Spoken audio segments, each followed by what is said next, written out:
کسی بھی زمانے میں مقرروں اور خطیبوں کے بعد اگر کسی نے کسی کے تاریخ اور کردار کو پیش کرنے میں کامیاب رہا ہے تو وہ شاعروں کا کمال رہا ہے. جس طرح حضور صلی اللہ علیہ وسلم کے زمانے میں حضرت حسان بن ثابت وغیرہ ہیں اور ہمارے ماضی قریب کے زمانے میں آغا شورش کشمیری وغیرہ ہیں.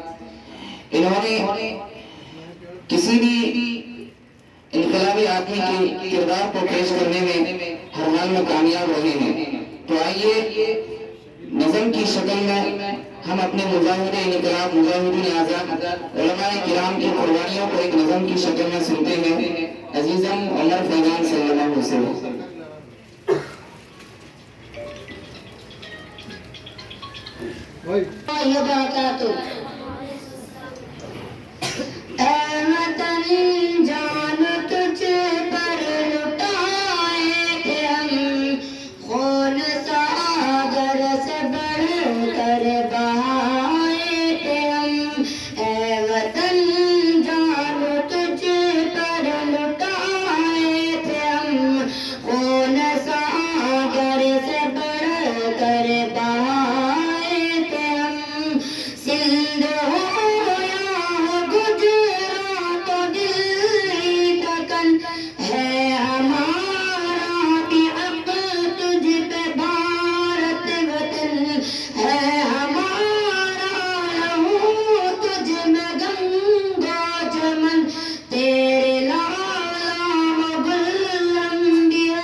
وقد